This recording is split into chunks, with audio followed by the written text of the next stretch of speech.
ಓಂ ಶಾಂತಿ.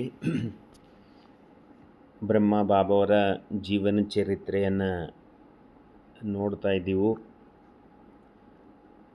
ಅಂದಿನ ವಿಷಯ ಇತ್ತು ಲೌಕಿಕ ಜೀವನದ ಪ್ರಾರಂಭ ಹೇಗಿತ್ತು ಅಂಥೇಳಿ.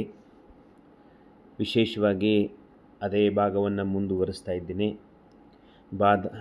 ದಾದಾ ಅವರು ಸಂಪರ್ಕದಲ್ಲಿ ಬರುವಂಥ ರಾಜರು, ಅಂದರೆ ದಾದಾ ಲೇಖರಾಜರ ಸಂಪರ್ಕದಲ್ಲಿ ಎಲ್ಲ ರಾಜರು ಬರ್ತಿದ್ದರು. ದಾದಾ ಅವರಲ್ಲಿ ಬಹಳ ವಿಶ್ವಾಸವನ್ನು ಹೊಂದಿದ್ದರು. ನೋಡಿ, ಮನುಷ್ಯನಿಗೆ ಸನ್ಮಾನ ಯಾವಾಗ ಕೊಡ್ತಾನಂದ್ರೆ ಅವರಲ್ಲಿರುವಂಥ ಗುಣಗಳನ್ನು ನೋಡಿ ಕೊಡ್ತಾರೆ. ಅದಕ್ಕೆ ರಾಜರು ಸಹ ಬಾಬೋರನ್ನು ಅರ್ಥ ಮಾಡ್ಕೊಂಡಿದ್ದರು. ದಾದಾ ಅವರು ರಾಜಮಹಲ್ನಲ್ಲಿ ಯಾವುದೇ ಸಮಯದಲ್ಲಿ ಯಾದರೂ ಒಳಗೆ ಬರ್ಬೋದಾಗಿತ್ತು. ಇವತ್ತು ನೋಡಿ, ಒಬ್ಬ ಮಂತ್ರಿಗೆ ಭೇಟಿ ಆಗ್ಬೇಕಂದ್ರೆ ಎಷ್ಟು ಸಮಸ್ಯೆಗಳಿರ್ತಾವೆ. ಆದರೆ ಅಲ್ಲಿ ಆಗಿನ ಟೈಮ್ ರಾಜರ ಭೇಟಿ ಆಗ್ಬೇಕಂದ್ರೆ ಭಾಳ ನೇಮಗಳಿದ್ದು. ಆದರೆ ದಾದಾ ಲೇಖರಾಜ್ ಅವರಿಗೆ ಎಲ್ಲಿ ಯಾರಿಗೆ ಕೇಳುವ ಅವಶ್ಯಕತೆ ರಾಜಮಹಲದಲ್ಲಿ ಆರಾಮಾಗಿ ಬರ್ತಿದ್ರು ಹೋಗ್ತಿದ್ರು ಅಂತ ಬರೀತಾ ಇದ್ದಾರೆ. ಅವರಿಗೆ ಕಾರ್ಯದರ್ಶಿ ಮುಂತಾದವರಿಗೆ ಸೂಚನೆ ಕೊಡುವ ಅಥವಾ ಮೊದಲು ರಾಜನ ಆಜ್ಞೆಯನ್ನು ಪಡೆಯುವ ಅವಶ್ಯಕತೆ ಇರಲಿಲ್ಲ. ಪರ್ಮಿಷನ್ ತೊಗೊಂಡು ಒಳಗೆ ಬರ್ಬೇಕಂತೇನಿಲ್ಲ. ಬಾಬಾ ಯಾವಾಗ ಬರ್ತಿದ್ರು ಹೋಗ್ತಿದ್ರು. ಬೇರೆ ವ್ಯಾಪಾರಿಗಳು ತಮ್ಮ ಸಾಮಗ್ರಿಗಳನ್ನು ಮೊದಲು ಕಾರ್ಯದರ್ಶಿಗಳಿಗೆ ಕೊಡ್ತಿದ್ದರು.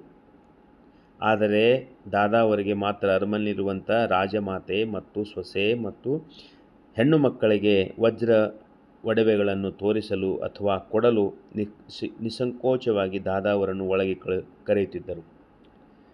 ಅಂದರೆ ಅಷ್ಟು ಅವರದ ವ್ಯಕ್ತಿತ್ವ ಇತ್ತು. ಅವರ ದೃಷ್ಟಿ, ಸ್ವಭಾವ, ಸಂಸ್ಕಾರ ಅಷ್ಟು ಶ್ರೇಷ್ಠ ಇತ್ತಂದ್ರೆ ರಾಜರಿಗೆ ಮಹಲ್ನಾಗ ಹೋಗೋದೇ ಒಂದು ಕಷ್ಟ.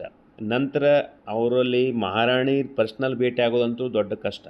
ಅಂಥ ಸಮಯದಲ್ಲಿ ದಾದಾ ಅವರಿಗೆ ಎಲ್ಲರೂ ಅಷ್ಟು ಪ್ರೀತಿಯಿಂದ ಅವ್ರಿಗೆ ಆದರ ಕೊಡ್ತಿದ್ರು.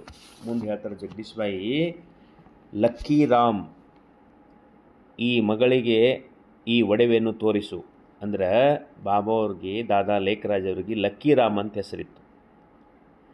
ಅವರು ರಾಜರು ಹೇಳ್ತಿದ್ರತ್ತ, ನಮ್ಮ ಮಗಳಿಗೆ ಈ ಒಡವೆಯನ್ನು ತೋರಿಸು ಅಂಥೇಳಿ. ಅರಮನೆಯ ವಾಸಿಗಳು ದಾದಾ ಅವರ ಧರ್ಮ ನಿಷ್ಠೆ ಹಾಗೂ ಅವರ ಸ್ವಭಾವ ವ್ಯವಹಾರಗಳಿಂದ ಪರಿಚಯರಾಗಿದ್ದರು. ಎಲ್ಲ ಪೂರ ರಾಜ್ಯದಲ್ಲಿರುವಂಥವ್ರು ಏನದಾರಲ್ಲ, ಆ ಮಹಲ್ನಲ್ಲಿರುವಂಥ ಎಲ್ಲರಿಗೂ ಪರಿಚಯ ಇತ್ತು. ಅನೇಕ ಸಾರಿ ರಾಜರು ದಾದಾ ಅವರಿಗೆ ಹೇಳುತ್ತಿದ್ದರು. ಏನಂತ ಹೇಳ್ತಿದ್ರು? ಲಕ್ಕಿ ರಾಮ್ ಬಾಬು, ಒಂದು ವೇಳೆ ಭಗವಂತನಿಂದ ತಪ್ಪಾಗಿರಬಹುದು. ನಮ್ಮನ್ನು ರಾಜನನ್ನಾಗಿ ಮಾಡಿದ್ದಾರೆ, ಆದರೆ ನಿಮ್ಮನ್ನು ಮಾಡಬೇಕಾಗಿತ್ತು. ಇವರು ರಾಜರು ಹೇಳುವಂಥ ಮಾತಿದು. ಅರಸುತನದ ಎಲ್ಲ ಸಂಸ್ಕಾರಗಳು ನಿಮ್ಮಲ್ಲಿ ಇರುವುದು, ಆದರೆ ವಾಸ್ತವ್ಯದಲ್ಲಿ ಭಗವಂತ ತಪ್ಪು ಮಾಡಲಿಲ್ಲ. ಜಗದೀಶ್ ಬಾಯಿ ಬಿಡ್ತಾ ಇದ್ದಾರೆ, ಭಗವಂತ ತಪ್ಪು ಮಾಡಿಲ್ಲ. ಯಾಕಂದ್ರೆ ರಾಜರಂತೂ ಒಂದು ಕಿರೀಟದ ರಾಜರಾಗಿದ್ದರು ಅವರು, ಯಾರು ಈಗಿದ್ದವರು. ಆದರೆ ಭಗವಂತನ ದಾದಾ ಅವರಿಗೆ 2 ಕಿರೀಟದ ಪ್ರಭಾವ ಮಂಡಲ ಮತ್ತು ಸ್ವರ್ಣ ಮುಕಟವನ್ನು ಕೊಟ್ಟಿದ್ದರು.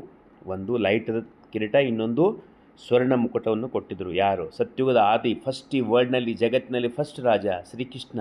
ನೋಡಿ, ವಿಚಾರ ಮಾಡಿ, ಈ ಜಗತ್ತಿನಲ್ಲಿ ಸುಮಾರು 800 ಕೋಟಿ ಜನ ಇರ್ಬೋದು. ಅದರಲ್ಲಿ ಸರ್ವಶ್ರೇಷ್ಠವಾದಂಥ ಪದವಿ ಈ ದಾದಾ ಅವ್ರದ್ದು ಆತ್ಮದಾಗಿತ್ತು.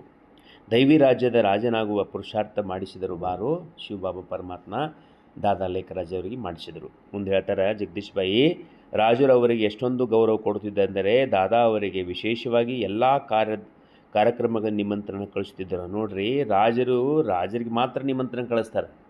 ಆದರೆ ಇಲ್ಲಿ ದಾದಾ ಅವ್ರಿಗೂ ಎಲ್ಲ ರಾಜರು ನಿಮಂತ್ರಣ ಕಳಿಸ್ತಿದ್ದರು. ಹಾಗೂ ದಾದಾ ಅವರು ಬಂದಾಗ ಅವರಿಗೆ ವಿಶೇಷ ಸ್ಥಾನಮಾನ ಕೊಟ್ಟು ಆತಿಥ್ಯವನ್ನು ಮಾಡುತ್ತಿದ್ದರು. ಅವರಿಗೆ ಒಂದು ಸ್ಪೆಷಲ್ ಆದಂಥ ಸ್ಥಾನಮಾನ ಇತ್ತು. ಯಾಕಂದರೆ ರಾಜರಿಗೆ ರಾಜ್ಯಸಭೆಯಲ್ಲಿ ಕೊಂಡಿರ್ಬೇಕಂದ್ರೆ ಕೇವಲ ರಾಜರು ಕೊಂಡಿರ್ತಿದ್ರು, ವ್ಯಾಪಾರಸ್ಥರನ್ನು ಕೊಂಡಿಸ್ತಾ ಇದ್ದಿಲ್ಲ. ಅಲ್ಲಿ ಇವರು ವ್ಯಾಪಾರಸ್ಥ ಇದ್ದರೂ ಸದ್ಯಕ್ಕೆ ಇವ್ರ ಹತ್ರ ಅವರು ರಾಜರು ಅರ್ಥ ಮಾಡಿಕೊಂಡು ಇವರಿಗೆ ಒಂದು ಸ್ಥಾನಮಾನ ಕೊಟ್ಟಿದ್ದರು. ಒಂದು ಬಾರಿ ನಾವು ಉದಯಪುರದ ಮಹಾರಾಜರ ನಿಮಂತ್ರಣ ಮೇಲೆ ಅವರ ರಾಜ್ಯ ಅರಮನೆಗೆ ಉಳಿದಿದ್ದೆವು. ಯಾರು ಹೇಳ್ತಾರೆ ಇದನ್ನು? ಬ್ರಹ್ಮಬಾಬಾ ಅವರು, ದಾದಾ ಲೇಖರಾಜ್ ಅವರು ಉದಯಪುರ ರಾಜ ನಿಮಂತ್ರಣ ಕೊಟ್ಟಿದ್ದರು. ಅಲ್ಲಿ ದಾದಾ ಹೋಗಿದ್ದರು. ರಾಜನ ದರಬಾರ ಆರಂಭವಾಗಿತ್ತು. ದಾದಾ ಮುಂದಿನ ಗ್ಯಾಲರಿಯಲ್ಲಿ ಕುಳಿತಿದ್ದರು. ಗ್ಯಾಲರಿಯಲ್ಲಿ ಬಾಬಾರು ಕೂತಿದ್ದರು. ರಾಜರು ನೋಡಿದರು, ದಾದಾ ಅವರು ಒಬ್ಬರೇ ಕುಳಿತಿದ್ದರು. ಅವರ ಪರಿವಾರದ ಅನ್ಯ ಸದಸ್ಯಗಳು ಅಲ್ಲಿ ಇರಲಿಲ್ಲ. ಅಂದರೆ ಅವರ ಪತ್ನಿಯಾದಂಥ ಯಶೋದೆಯವರು ಹೇಳ್ತಿದ್ದಾರೆ, ಮೊದಲು ತಾವು ಶ್ರೀನಾಥ ದ್ವಾರದ ದರ್ಶನಕ್ಕೆ ಹೋಗೋಣ ಎಂದು. ಆದ ಕಾರಣ ಅವರು ಗ್ಯಾಲರಿಯಲ್ಲಿ ಬಂದಿರಲಿಲ್ಲ. ನಾವು ಸಹ ಹೋಗಿರಲಿಲ್ಲ. ಅಂದರೆ ಇವರು ಯಾರು ಹೇಳ್ತಾರೆ? ಬ್ರಹ್ಮಬಾಬು ಅವರು ದಾದಾ ಲೇಖರಾಜ್ ಅವರು ಅಲ್ಲಿ ಹೋಗಬೇಕಾಗಿತ್ತು. ಎಲ್ಲಿ ಶ್ರೀನಾಥನ ಮಂದಿರಕ್ಕೆ ಹೋಗಿದ್ದು ದರ್ಶನ ಮಾಡಬೇಕಾಗಿತ್ತು. ಅದಕ್ಕೆ ಅಲ್ಲಿ ಗ್ಯಾಲರಿಯಲ್ಲಿ ಕೂತಿದ್ರು. ಆವಾಗ ರಾಜರೇನು ಹೇಳ್ತಾರೆ, ರಾಜ ದರ್ಬಾರವನ್ನು ಪ್ರಾರಂಭಿಸಿದ ವಿಶೇಷವಾಗಿ ದಾದಾವರ ಪರಿವಾರವನ್ನು ಆಮಂತ್ರಣ ಮಾಡೋ ನಿಮಂತ್ರಣವನ್ನು ಕಳಿಸಿದರು. ಅಂದ್ರೆ ರಾಜ್ಯಸಭೆಯಲ್ಲಿ ಇವರು ಬರೋಕ್ಕಿಂತ ಮುಂಚೆ ರಾಜ್ಯಸಭೆ ಪ್ರಾರಂಭ ಮಾಡಿದ್ದಿಲ್ಲ. ಈ ಮಾತನ್ನು ಜಗದೀಶ್ ಭಾಯ್ ಯಾಕೆ ಅಂಡರ್ಲೈನ್ ಮಾಡ್ತಾರಂದ್ರೆ, ಅಂದರೆ ಬಾಬು ಅವ್ರಿಗೆ ಅಷ್ಟು ಸನ್ಮಾನ ಇತ್ತು ಅಂತ ಹೇಳ್ತಿದ್ದಾರೆ. ನಾವು ಅಲ್ಲಿಗೆ ತಲುಪುವಾಗ ಸ್ವತಃ ರಾಜನೇ ನಮ್ಮನ್ನು ಸ್ವಾಗತ ಮಾಡಿದರು. ವಾಪಸ್ ಅವರು ಬಂದಾಗ ರಾಜ್ಯಸಭೆಯಲ್ಲಿ ರಾಜನೇ ಎದ್ದು ಬಂದು ಸ್ವಾಗತ ಮಾಡಿದರು. ಹೆಚ್ಚಾನೆಚ್ಚು ಬೇರೆದವ್ರು ಬಂದು ಸ್ವಾಗತ ಮಾಡ್ತಾರೆ, ಅದು ರಾಜ ಬರೋದಿಲ್ಲ. ಆದರೆ ರಾಜರಿಗೆ ಬರ್ತಾರೆ. ಅರ್ಥ ಆಯ್ತಾ? ರಾಜನನ್ನು ಬಂದಾಗ ರಾಜ ಎದ್ದು ಬಂದು ಸನ್ಮಾನ ಮಾಡ್ತಾನೆ, ಅಥವಾ ಮತ್ತೊಬ್ಬರಿಗೆ ಮಂತ್ರಿನ ಕಳಿಸಿಡ್ತಾನೆ. ಇಲ್ಲಿ ಇಲ್ಲ, ತಾಮೇ ಬಂದರು. ಅವಾಗ ಮತ್ತೇನು ಹೇಳ್ತಾರೆ, ಬ್ಯಾಂಡು ಡಮರಗಳು ಬಾರಿಸಿದ ಮೇಲೆ ದರ್ಬಾರ ಪ್ರಾರಂಭವಾಯಿತು. ಆವಾಗ ಮುಂದೆ ಆ ಸೂಚನೆ ಕೊಟ್ಟು ರಾಜ್ಯ ಸ್ಥಾಪನೆ ಪ್ರಾರಂಭ ಆಯಿತು. ರಾಜರು ಮಂತ್ರಿಗೆ ತಮ್ಮನ್ನು ಶ್ರೀನಾಥ ದ್ವಾರಕ್ಕೆ ಕರೆದುಕೊಂಡು ಹೋಗುವ ವ್ಯವಸ್ಥೆ ಮಾಡಿದ ಕಾರ್ಯಕ್ರಮವನ್ನು ಕೊಟ್ಟಿದ್ದರು. ಮೊದಲೇ ಹೇಳಿದ್ರಂತೆ ದಾದಾ ಅವರಿಗೆ ಅಲ್ಲಿ ಆಶ್ರಮ ಇದಕ್ಕೆ ಶ್ರೀನಾಥ ಮಂದಿರಕ್ಕೆ ಕರ್ಕೊಂಡು ಹೋಗಿ ಬಾ ಅಂತ ಹೇಳಿ. ದಾರಿಯಲ್ಲಿ ನಮಗೆ ಡ್ರೈವರ್ ತಿಳಿಸಿದರು. ಡ್ರೈವರು ಆ ಮಾತನ್ನು ಹೇಳಿದರು. ಯಾರಿಗೆ? ದಾದಾ ಅವರಿಗೆ. ರಾಜ ನಿಮಗಾಗಿ ವಿಶೇಷವಾಗಿ ಉಪಚಾರ ಮಾಡಿದ್ದಾರೆ. ಅಂದ್ರೆ ಅವರು ಏನು ಹೇಳ್ತಾರೆ, ರಾಜನ ಡ್ರೈವರ್ ಏನು ಹೇಳ್ತಿದ್ರು ಅಂದ್ರೆ, ಇದು ಎಲ್ಲರಿಗೆ ಮಾಡೋದಿಲ್ಲ, ರಾಜರು ನಿಮಗೆ ಮಾಡಿದ್ದಾರೆ ಅಂತ ಹೇಳಿ ದಾದಾ ಅವರಿಗೆ ಹೇಳಿದ್ರಂತೆ. ಇಲ್ಲದಿದ್ದರೆ ಎಂದಿಗೂ ಯಾರಿಗಾಗಲೂ ಸಹ ಈ ರೀತಿಯ ದರ್ಬಾರ ನಿಂತಿರಲಿಲ್ಲ. ಅವ್ರೇನು ಹೇಳ್ತಾರೆ, ಮೊದಲಿನ ಸಲ ಜೀವನದಾಗ ಫಸ್ಟ್ ಟೈಮ್ ಈ ಟೈಪ್ ದರ್ಬಾರ್ ನಿಂತಿದ್ದು ನಿಮ್ಮ ಸಲುವಾಗಿ ನಿಂತದ ಅಂತ ಹೇಳಿದ್ರು. ಅಂದರೆ ಬಾಬು ಅವ್ರದ್ದು ಅಷ್ಟು ವಿಶೇಷ ಪಾರ್ಟ್ ಇತ್ತು.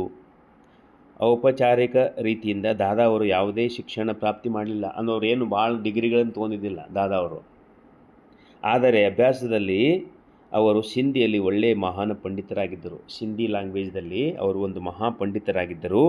ಅವರು ಹಿಂದಿಯ ಧರ್ಮ ಗ್ರಂಥಗಳನ್ನು ಸಹಜವಾಗಿ ಅಧ್ಯಯನ ಮಾಡಿಕೊಳ್ಳುತ್ತಿದ್ದರು. ಅದಕ್ಕೆ ಇಲ್ಲಿ ಹಿಂದಿಯ ಅಧ್ಯಯನ ಮಾಡಿಕೊಳ್ಳುತ್ತಿದ್ದರು. ನಮಗೆ ಕನ್ನಡದವ್ರಿಗೆ ಒಂದು ವಿಶೇಷ ಮಾತನ್ನ ಇಲ್ಲಿ ಹೇಳೋಣ ಇಚ್ಛೆ ಪಡ್ತೀನಿ.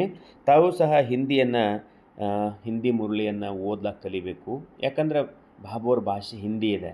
ಅದಕ್ಕೆ ಸ್ವಲ್ಪ ಕಲ್ತ್ರೆ ಬಾಬುವರು ಕಲಿಸ್ಕೊಡ್ತಾರೆ. ನೀವು ಸಂಪೂರ್ಣವಾಗಿ ಬಾಬಾನ ನಿಶ್ಚಯ ಇಟ್ಟು ಬಾಬಾ ನನಗೆ ಕಲಿಸಂದರೆ ಬಾಬುವರು ಕಲಿಸ್ಕೊಡ್ತಾರೆ. ಮುಂದೆ ಹೇಳ್ತಾರೆ ಅವರು, ಗುರುಮುಖಿ ಗ್ರಂಥ ಸಾಬನ್ನು ಚೆನ್ನಾಗಿ ಅರ್ಥ ಮಾಡಿ. ಒಂದು ಗುರುಮುಖಿ ಅಂಥೇಳಿ ಒಂದು ಪಂಜಾಬಿಗ ಗ್ರಂಥ ಅದು.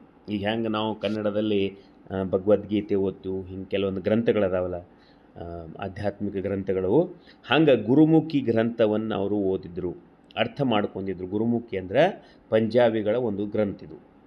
ಹಾಗೂ ಆಂಗ್ಲ ಭಾಷೆಯ ಸಮಾಚಾರ ಪತ್ರವನ್ನು ಓದ್ತಿದ್ದರು. ಬಾಬಾ ಅವ್ರು ಏನು ಓದ್ತಿದ್ರತ್ತೆ, ಇಂಗ್ಲೀಷ್ ಪೇಪರ್ ಓದ್ತಿದ್ರು ಬಾಬಾ ಅವರು. ನೋಡಿ, ಏನೂ ಕಲ್ತಿಲ್ಲ ಅಂದ್ರೂ ಅವರಿಗೆ ಪತ್ರ ಬರೆಯುವುದರಲ್ಲಿ ವಿಶೇಷ ಕುಶಲತೆ ಪ್ರಾಪ್ತಿವಾಗಿತ್ತು.